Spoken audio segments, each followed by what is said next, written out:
जो 2027 का विधानसभा चुनाव का है, समाजवादियों के लिए जो है करो और मरो की तर्ज पर यह चुनाव है। हम लोग मर मिटेंगे, लेकिन अपने वोट पर डकैती डालने नहीं देंगे। तो बिहार का चुनाव परिणाम तो शून्य घोषित कर दिया जाना चाहिए। अगर टीएन शेषन जैसा अगर कोई मुख्य निर्वाचन आयुक्त तो होते, लेकिन ये ज्ञानेश कुमार गुप्ता जो है आगरा के रहने वाले हैं। हम लोगों ने इनका पता पहले लगा लिया, इनके चाल और चरित्र का। ये आरएसएस के कार्यकर्ता रहे हैं और पूरी तरह से गुजरात में रचे बसे थे, और इस समय अमित शाह और नरेंद्र मोदी के इशारे पर पूरी तरह से लोकतंत्र को कुचलने का जो है और निर्वाचन आयोग की धज्जियां उड़ाने का काम कर रहे हैं।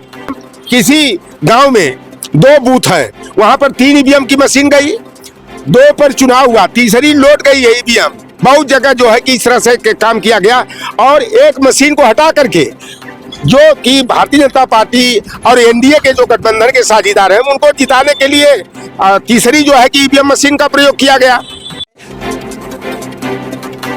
तो हमारे बीच जो खास मेहमान है वो चौधरी लोटाराम निषाद, अब इनसे बातचीत करेंगे। बिहार चुनाव में पहले हमारी इनसे बातचीत, उन्होंने कहा था कि बिहार में इस बार इंडिया गठबंधन, इंडिया ब्लॉक 147 सीटों की भविष्यवाणी की थी।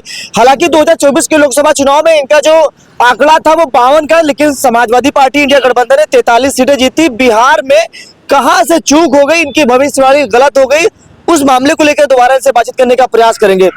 लोकसभा चुनाव में आपकी भविष्यवाणी सही साबित हुई, लेकिन जैसे बिहार में आपने भविष्यवाणी की वो बिल्कुल गलत साबित हुई। कहां से चूक हो गई इस पर? देखिए, जो इंडिया को जो अप्रत्याशित जीत वहां पर हासिल हुई है, उसके कई कारण हैं। एक तो ज्ञानेश कुमार ने परोक्ष रूप से और प्रत्यक्ष रूप से एनडीए गठबंधन को जो है कि पूरी तरह से मदद पहुंचाने का काम किया है। और एक बात उभर करके आई है कि केचुआ मेहरबान तो एनडीए पहलवान। वहां पर ज्ञानेश कुमार जो है कि मुख्य निर्वाचन आयुक्त जिस तरह से कुंडली मार के बैठे रहे, भारतीय जनता पार्टी और उनके सहयोगी दलों के लोगों को मदद पहुंचाते रहे। देखो, खुलेआम जो है कि बिहार में बिहार का चुनाव परिणाम तो शून्य घोषित कर दिया जाना चाहिए। अगर टीएन शेषन जैसा अगर कोई मुख्य निर्वाचन आयुक्त तो होते, लेकिन ये ज्ञानेश कुमार गुप्ता जो है आगरा के रहने वाले हैं। हम लोगों ने इनका पता पहले लगा लिया, इनके चाल और चरित्र का। ये आरएसएस के कार्यकर्ता रहे हैं और पूरी तरह से गुजरात में रचे बसे थे, और इस समय अमित शाह और नरेंद्र मोदी के इशारे पर पूरी तरह से लोकतंत्र को कुचलने का जो है और निर्वाचन आयोग की धज्जियां उड़ाने का काम कर रहे हैं। पहला तो हुआ कि एसआईआर के नाम पर जिस तरह से यादव और मुसलमान विशेष करके 90% से अधिक 65 लाख मतदाताओं का नाम काट दिया गया। दूसरा चीज की जब आचार संहिता लग जाती है तो कोई जनता को लुभाने के लिए जो है कि उनको कोई लाभ नहीं दिया जाता है। 1 करोड़ 41 लाख की संख्या में महिलाओं के खाते में जो है 10-10 हजार रुपया भेजा गया। यह पूरी तरह से जो है कि चुनाव आचार संहिता का उल्लंघन है। तीसरा चीज कि इन्होंने जो है कि पूरा ईवीएम मशीन को हैक करने के लिए भी इन्होंने प्लान बनाया। एक वीडियो भी होगा, मैं दे दूंगा, अगर लगाना उचित समझना तो लगा लेना कि 75 सीटों पर हेराफेरी के लिए बातें हो रही है। और जो हैकर है वह कह रहा है कि 75 तो नहीं, लेकिन 63 सीटों पर हम जो है आपका काम कर देंगे। उसने कहा 75 क्यों नहीं, कहा कि सर्वर कहीं कहीं डाउन होता है, वहां पर हम मदद पूरी तरह से नहीं कर पाएंगे। इसके लिए आपको ईवीएम मशीनों का नंबर देना पड़ेगा।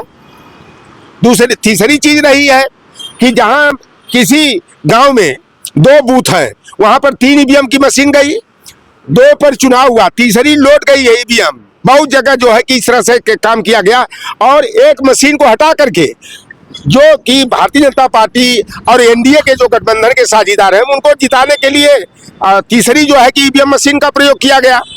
जैसे हमारे यहाँ समाजवादी पार्टी का बहुत मजबूत संगठन है, लोकसभा चुनाव में हम लोगों ने पीडीए पंचायत लगा करके जिस तरह अपने लोगों को समझाने में हम लोग सफल रहे, और भारतीय जनता पार्टी का दावा जो है पूरी तरह उत्तर प्रदेश में जो है दावा फेल हुआ। राष्ट्रीय जनता दल के पास जो है कि जमीन पर संगठन नहीं है, हवाई संगठन है।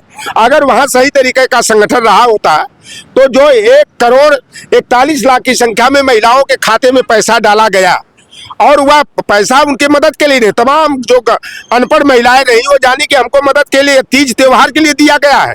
लेकिन अमित शाह का बयान आया, जैसे 15 लाख वाला जो हर खातेदार के भेजने का मामला था, वह जुमलेबाजी की बात की गई।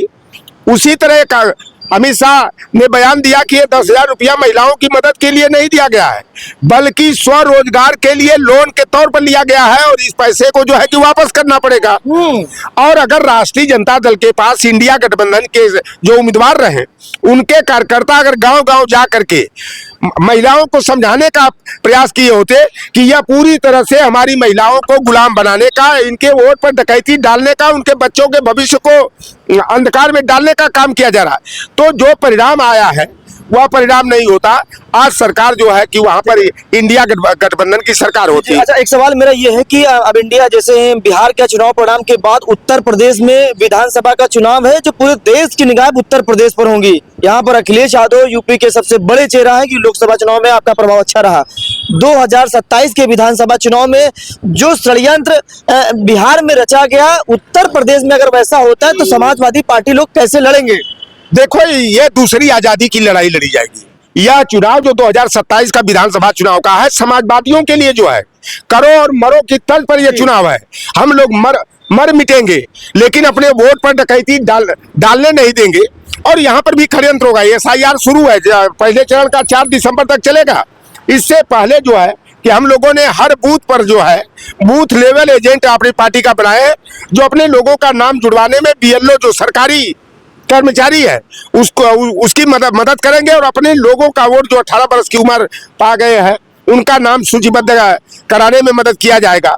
तीसरा कि माननीय राष्ट्रीय अध्यक्ष जी ने कार्यालय पर विधायकों और MLCओं की मीटिंग बुला करके, फिर प्रदेश कमेटी के पदाधिकारियों को बुला करके, राष्ट्रीय स्तर के पदाधिकारियों को बुला करके, जिला अध्यक्ष और महासचिव को बुला करके सारे लोगों को एक दायित्व दिया कि हर ब्लॉक का प्रभारी बनाया गया है, जो नजर रखेंगे कि कहाँ के हमारे BLA जो है कि सही तरीके से काम नहीं कर रहे हैं, कौन सा सेक्टर और बूथ का और जोन के जो है प्रभारी जो है वो अपनी जिम्मेदारियों का निर्वहन किस स्तर पर कर रहे हैं। तो उसको प्रभारी बना करके प्रदेश और राष्ट्रीय स्तर के जो पदाधिकारी हैं उनको दायित्व हर एक ब्लॉक की जिम्मेदारी दी गई है। और हम लोग पूरी तरह से मजबूती के साथ जो है कि अपने लोगों का नाम जुड़वाने का, 2027 का जब चुनाव आएगा, जैसे लोकसभा चुनाव में NDA को जो है कि हम लोगों ने पटकनी देने का काम किया, 2027 के चुनाव में भी हम लोग संविधान को, लोकतंत्र को बचाने के लिए, OBC SC ST माइनॉरिटी का अधिकार सुरक्षित करने के लिए हम लोग जो है 2027 में 2/3 बहुमत से सरकार बनाएंगे और यह निरंकुश, निर्दयी, निर्मम सरकार का जो है कि खात्मा करने का काम। अमित शाह ने 2017 के विधानसभा चुनाव में यूपी में कहा 325 सीटें जीतेंगे, बिहार में भी कहा सरकार बनाएंगे, उसके बाद कह रहे पश्चिम बंगाल में सरकार बनाएंगे, और अब कह रहे कि उत्तर प्रदेश में योगी आदित्यनाथ जी तीसरी बार रिपीट होंगे। यानी लोग कह रहे हैं कि उनका पहले सेटलमेंट होता है उतनी सीटें आती हैं, अब बता रहे कि 2027 में यूपी में योगी तीसरी बार रिपीट होंगे। तो भविष्य क्या कहता है, क्योंकि उन्होंने पहले से भविष्यवाणी कर दी कि योगी जी रिपीट हो रहे हैं, डर कुछ दबाव लग रहा है कि नहीं लग रहा है? देखिए, EVM के भरोसे, क्योंकि भारतीय जनता पार्टी के लिए EVM जो है इलेक्ट्रॉनिक वोटिंग विक्टरी मशीन है, और EVM में हेर फेर करके, हैकिंग करा करके जो है यह चुनाव जीतने का इसलिए इतना दावा करते हैं। जो एग्जिट पोल आया, ये बड़े बड़े जो देखो जमीन पर जो काम किए थे, जिनको कि यूट्यूबर का एक का करके अपमानित करने का काम करते हैं, तमाम लोग जो बिहार का जो पैनी नजर रखे हुए थे, सारे लोगों ने 130 से 140 सीटें दिखा रहे थे। लेकिन एग्जिट पोल जो आया, बड़े मीडिया घराने, जो गुलाम मीडिया का लीजिए, गोदी मीडिया का लीजिए, सरकारी मीडिया का लीजिए, जो सरकारी तंत्र पर चलने का काम करते हैं, इन्होंने अपना जमीर बेच करके इसलिए कि क्योंकि मतगणना में गड़बड़ी करना था, NDA को जिताना था, इंडिया गठबंधन को हराना था, इसलिए एग्जिट पोल जो दिखाते हैं सरकार, जो अधिकारी रहते हैं सरकारी अमले के, उन पर एक तो दबाव बनाते हैं, दूसरी तरफ मनोवैज्ञानिक ढंग से जो है प्रतिपक्ष के नेताओं का मनोबल डाउन करने का काम करते हैं। लेकिन हम लोग उत्तर प्रदेश में इनकी दाल नहीं गलने देंगे। हमारे कार्यकर्ता जो है करो और मरो की तर्ज पर जो है कि लड़ाई लड़ते हुए जो है 2027 के चुनावी समर में यहाँ पर समाजवादी पार्टी की सरकार बनाने का काम करें। अच्छा,